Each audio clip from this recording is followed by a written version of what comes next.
aircraft so that he's doing an outside turn. He'll be on the outside of this, which means he's pushing negative G and the blood's all rushing to his head. Very uncomfortable.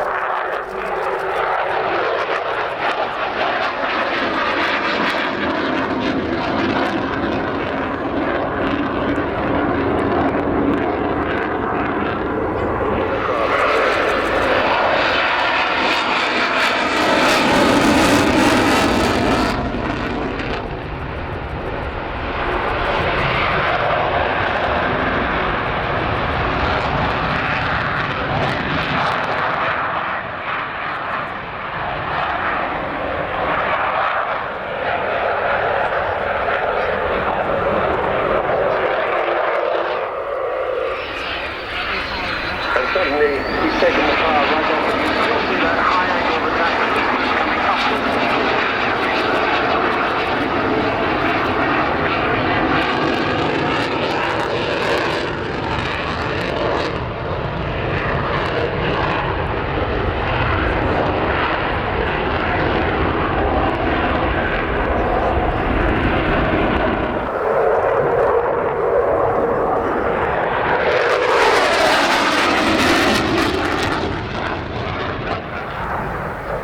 So, still going slowly, but coming back towards us from the far side of the airfield.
And I can see something that we thought we were going to see about an hour ago, which was the Jaguar taxiing demonstration.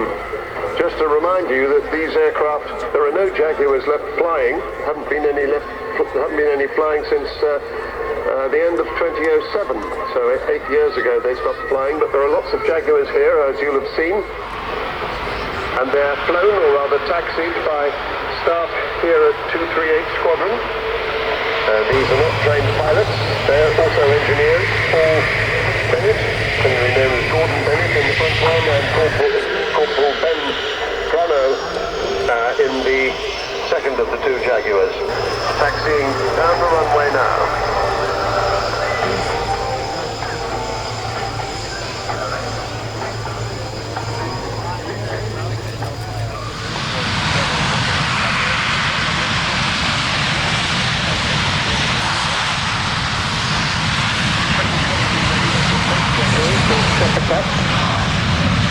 Combination British Aircraft Company. Oh yes, I've got them now. Can see them. Good. And Breguet. Jaguar was very good at low-level performance because it was small and it had very low radar response. As a result, made it very hard to detect at low level. So they can offer the use of all the controls that you would normally use in an aircraft before it flies, but the difference is these are sadly never going to fly again. But looking at them there, I just think, wouldn't it be lovely if one of them just opened up the taps and took off and flew somewhere exciting to a secret airfield somewhere so that it could fly on to the future. Some place like Hopswigley near Manchester. I'm sure there must be a secret airfield there with a runway.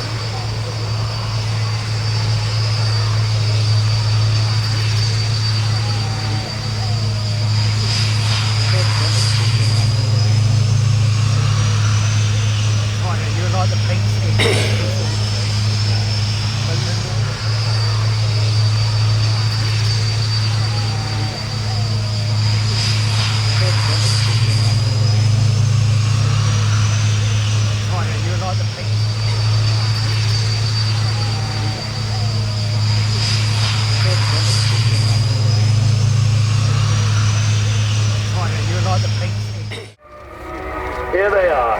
Typhoon and the Spitfire. Doing on the amazing silhouette of the RJ Mitchell elliptical wing and the Typhoon's advanced delta. And of course it has a canard wing, that's a tailplane at the front as well, so an absolutely different shape to that of the Spitfire. Pulling the two aircraft round into a hard left-hand side.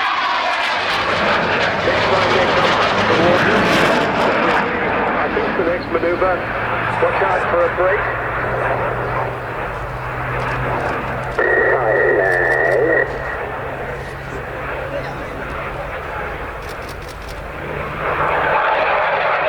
No, not the brake this occasion.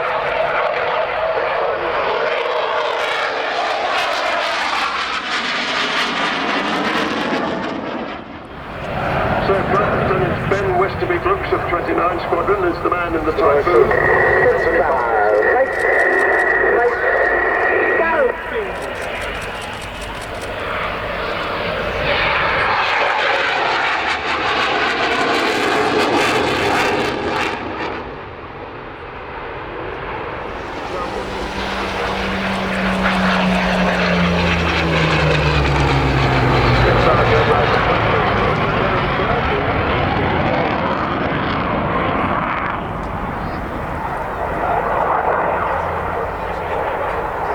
Now I think they're going to do opposition 360-degree turns in the middle of the field. It's the first time I've seen this. This is a cracking idea.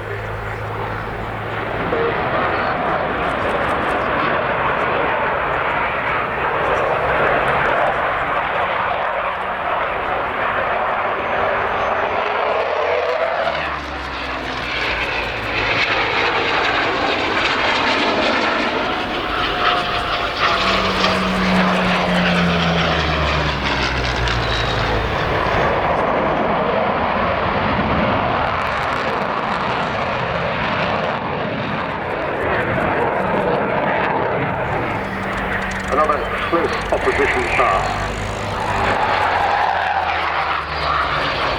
Final derry turns.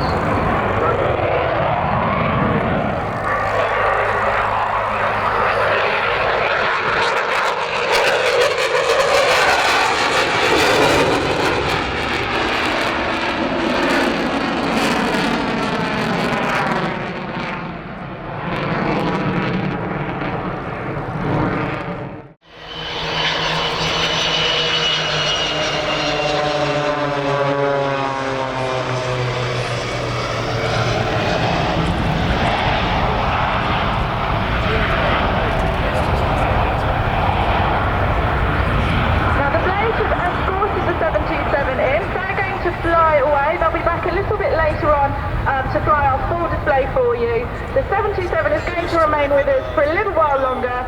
Now, Oil Spill Response is a company that is set up, and the major shareholders of the company are oil companies such as BP. And the role of the 727 within that company is to provide a capability to spread dispersant over oil stick over the water. So the 727 that you can see is going to be modified. It was chosen for its range, dash speed and stability. The sister aircraft to the one displaying here is GOSRA, and that was actually the very last production B727 built in 1984. That one is currently undergoing modifications to accept a newly developed and advanced spray system. And we're hoping that that will be ready in late autumn this year. And that system is actually being designed and manufactured, fitted and tested by various 2XL aviation departments.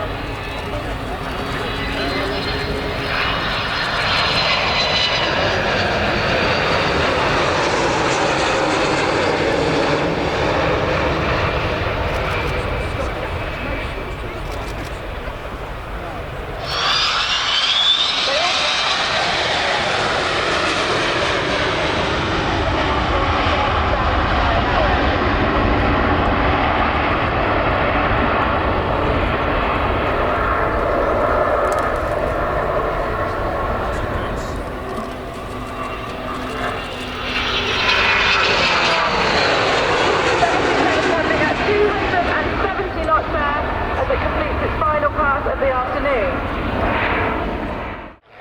Where would we be without duct tape? I know. I think all aircraft are held together with his ears. We did laugh, but and it is now a Civil Aviation Authority approved colander. Oh, it is. It's very, very reliable. And the whole thing, that was fiberglass tape we bought at our local Halford.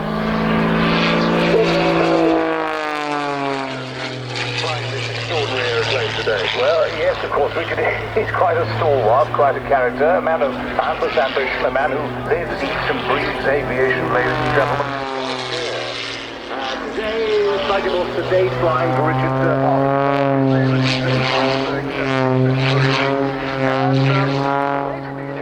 painted the flag the wrong way up.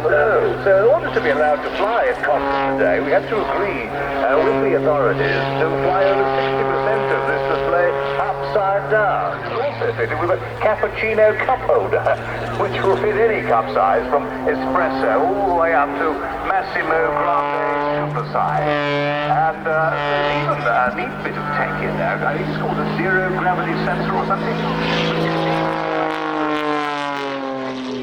That's like being in the space station. That's very impressive.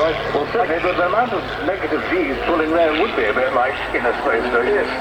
Well, I gather he flew his aerobatic routine with you in the two-seater version yesterday. What did you think of it? It's rather lovely to have access to a working toilet under the driving seat. I was so amazed to see there's even a socket for plugging in a gramophone player. Recycled material. It is an amazing thing. Well, I cannot disagree with that. That is absolutely amazing, and what a wonderful display. He's still going very well. He's now doing something rather extraordinary. He does a thing in this biplane, using this very enhanced propeller and then very powerful engine. In fact, you can almost hover it. Just imagine what the G-force must be like. That's called an Admiral multi-spin off a stall turn, ladies and gentlemen. Look at that. Just hanging there in the air, and he'll kick the rudder around in a second. That was at the conference. I don't think I've ever seen a full turn go around so many times. And into the voluntary excess dive. Now, what we call this sector is the zero split. There it is. And a triple axle loop coming up shortly.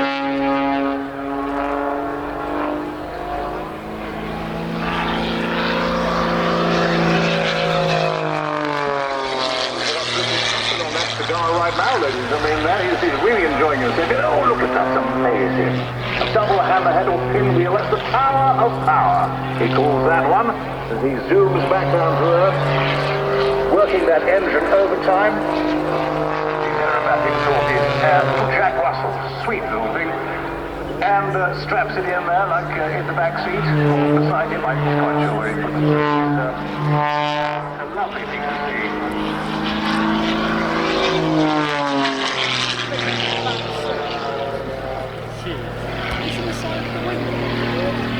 Dog must be very fit, I suppose. This is a butcher's dog, absolutely, Sean. You're absolutely right.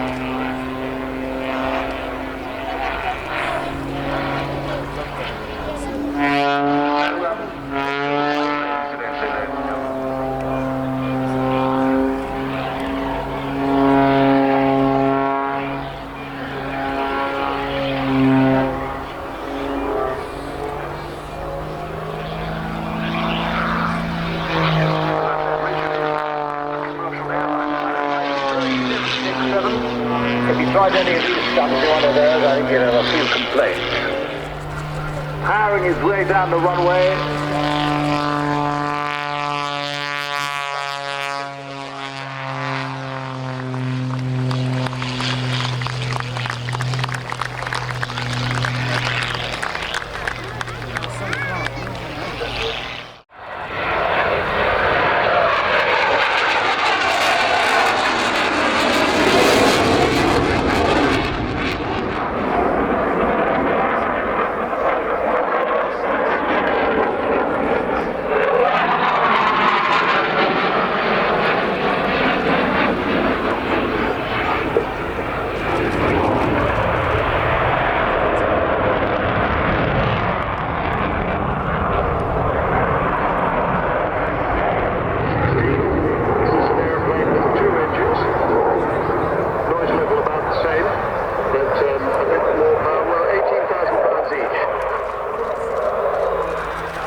Captain Julian Meister, known as Teddy.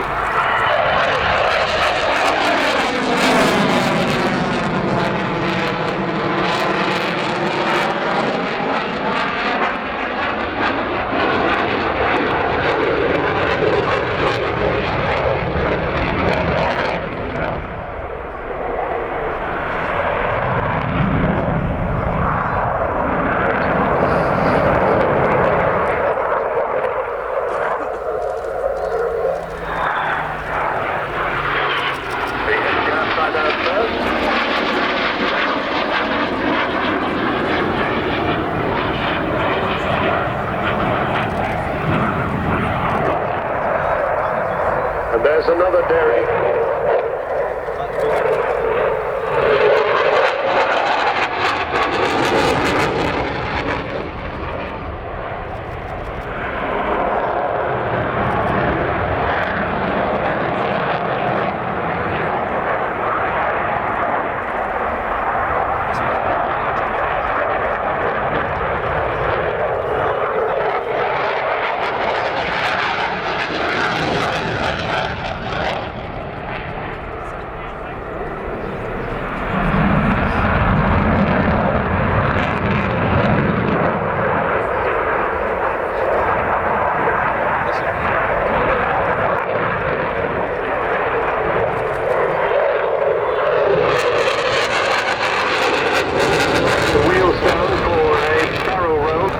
Undercarriage down, what they call a dirty barrel, with the undercarriage down.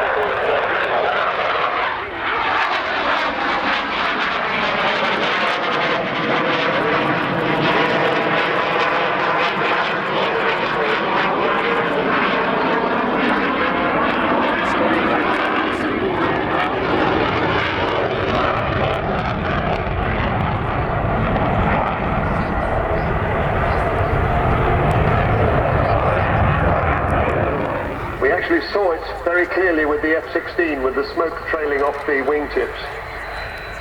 The pilot actually can't see where he's going when he's doing this. He's probably doing about 110 knots, 125 miles.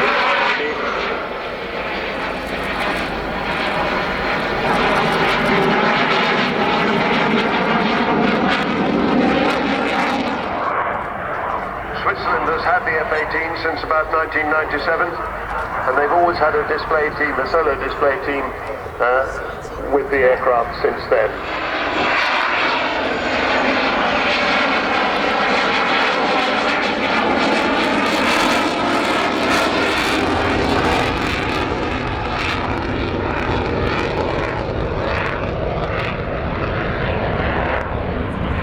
And now Teddy Meister is accelerating for his final pass.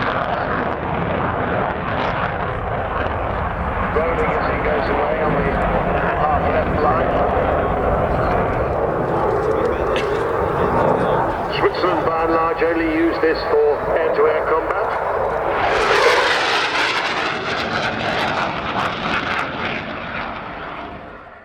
The Royal Air Force Aerobatic Team for 2015. It's the Renault! We've introduced this shape this year to celebrate the 75th anniversary and to honour all of those who have secured our skies in the past and continue to do so in the present. This shape is Spitfire.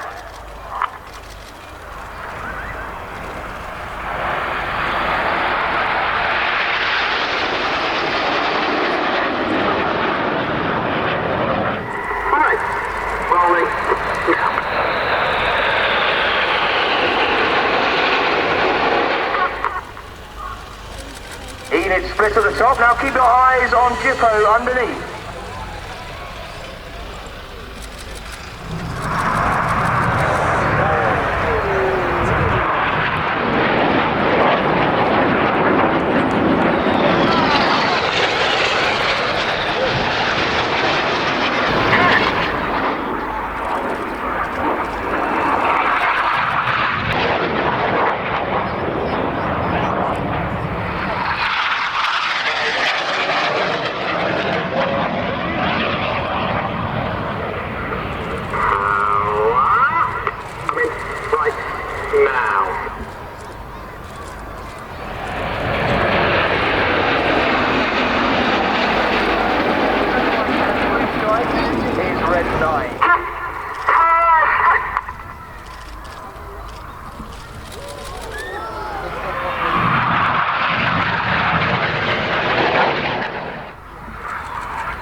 is Tango. Reds 2 and 3 are beam red 1.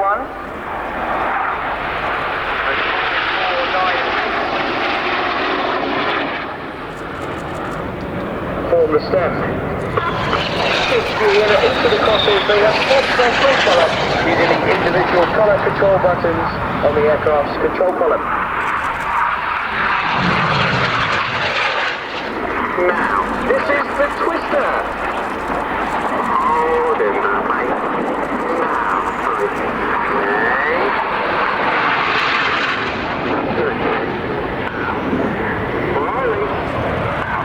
Getting very busy with his smoke changing from red to blue is red 4, Flight Lieutenant Stu Campbell. Red 6 is now upside down, the other 3 are the right way up. Riding 2.5 feet barrel roll. Everything in red 6's body is being forced to his head. Reds 8 and 9 flip back at the end of the mirror roll.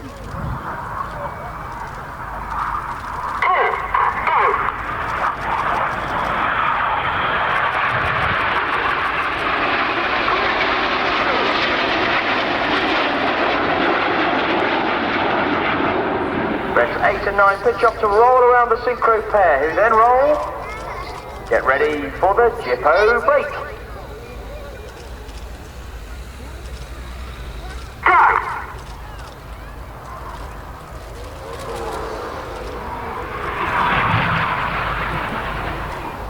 Ladies and gentlemen, please, a big round of applause for the synchro pair.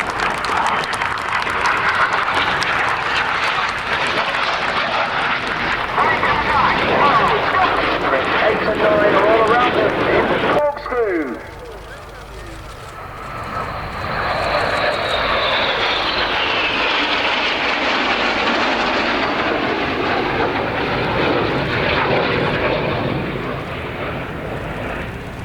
You've been watching the Royal Air Force aerobatic team, the Red Arrows.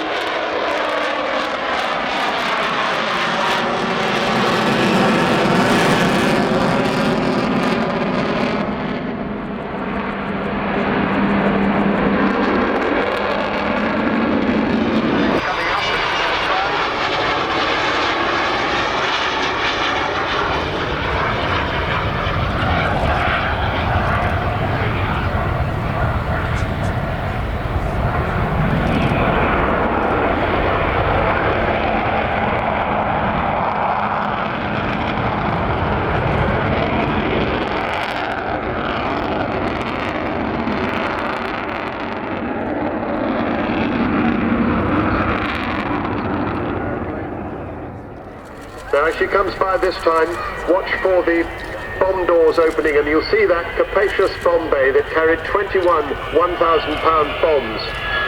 So Jonathan Lazari, the AEO, is opening the bomb bay as she goes by. And that, of course, is the heart of the bomber. And that was the bomb load that Martin Withers, sitting in the right-hand seat today, took the more than 6,000 to 7,000 miles down to the Falkland Islands from Ascension Islands, 7,000 miles round trip.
This will almost certainly be the last time you'll see a display from one of these aircraft.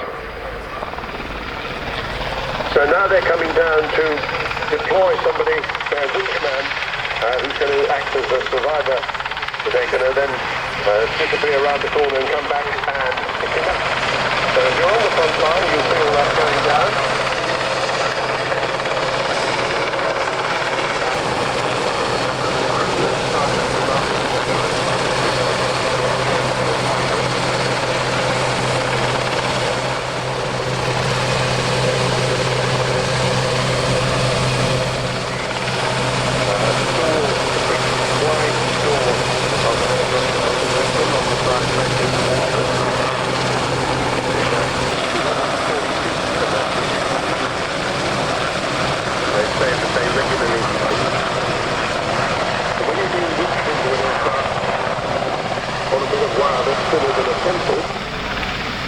So you can see Pete Wood directing operations as he's hauled up with their survivor. They've got the survivor onto the sill of the door there. He's hoisted them on board.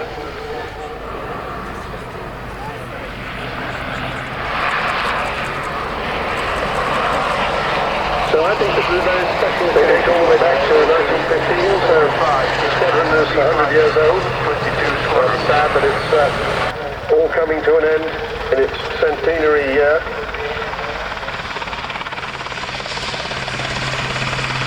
Squadron served with distinction in both World Wars. Expanded after the Japanese surrender in 1945. Reformed in 1955.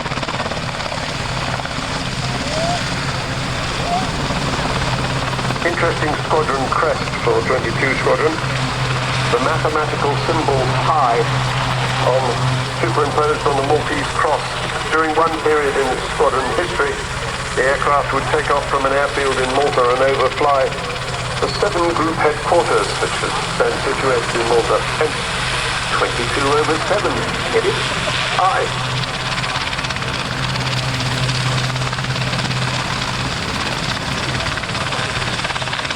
One of the 22 Squadron pilots told me that it's really sad that they're leaving this area. They get to know their past very well indeed. The sound as the helicopter pulls away of 2 Rolls-Royce Gnome engines, about 1,660 shaft horsepower each.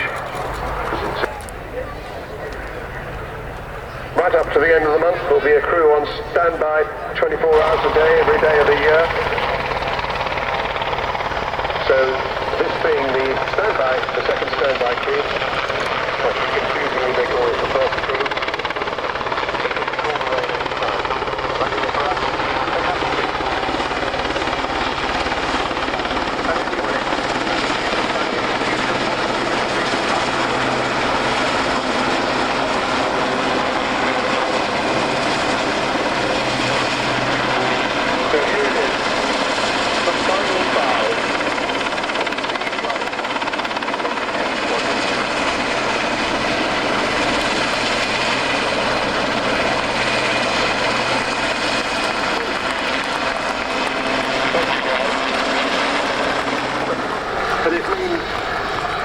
And brave, and I certainly couldn't disagree with that expression of the daily work of the men and women of 22.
the undercarriage down. He's now got it up again, and I think we're going to see him do a very slow fly past, about 25 degrees.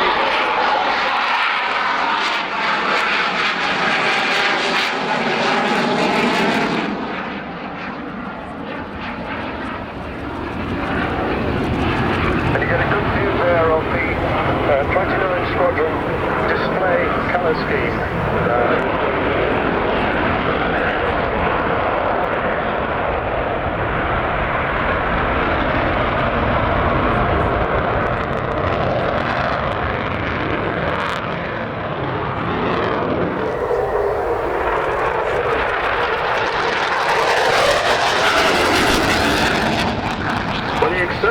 There from about 200 miles an hour to 650 miles an hour in just 20 seconds.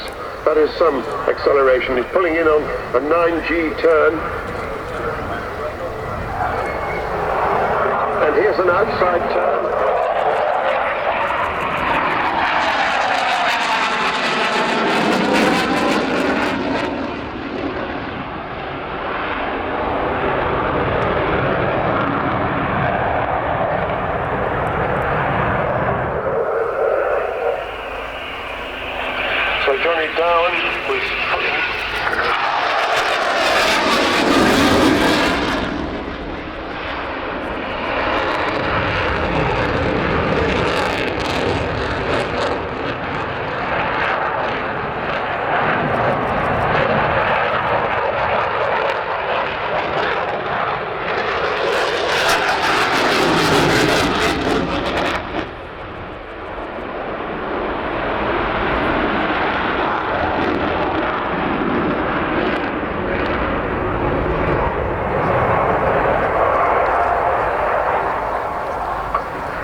Mustang coming from around the corner, which will be very useful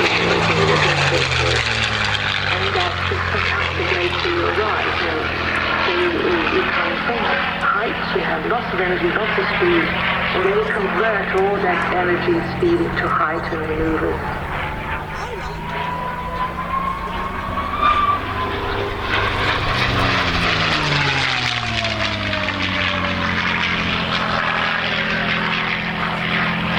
There it is, that lovely whistling sound, so characteristic of the Mustang. Last nest, as I was saying, from the Norwegian Spitfire Foundation flying this airplane. This belongs to them. As a matter of interest, if you get in touch with the BoB Flying Academy, you could actually go flying in that airplane. Apply to the BoB Flight Academy to fly in that airplane. One of the things that this airplane brought to the world of combat fighting was something called laminar flow aerodynamics, a much smoother way of having the air flow over the wings. And the combination of that and the Merlin engine in this aircraft was fantastic. It gave amazing agility. It fired, had to turn down charged ahead, but the bombers were sacked by the waiting German fighters. Looking in their mirrors, looking around, waiting for the traffic to come up the message.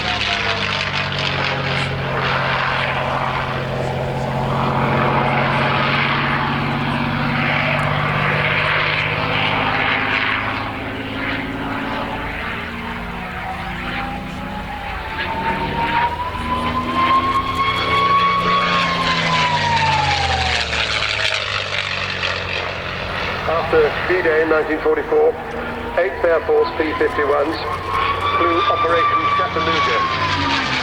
Their job was to attack trains, particularly locomotives that might be supporting German troop movement.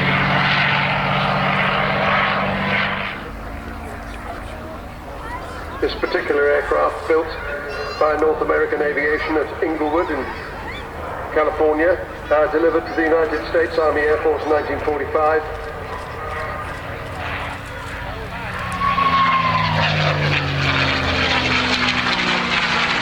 And it's now in the colours of a Mustang 4A. BBC Home Service. We're interrupting programming to make the following announcement.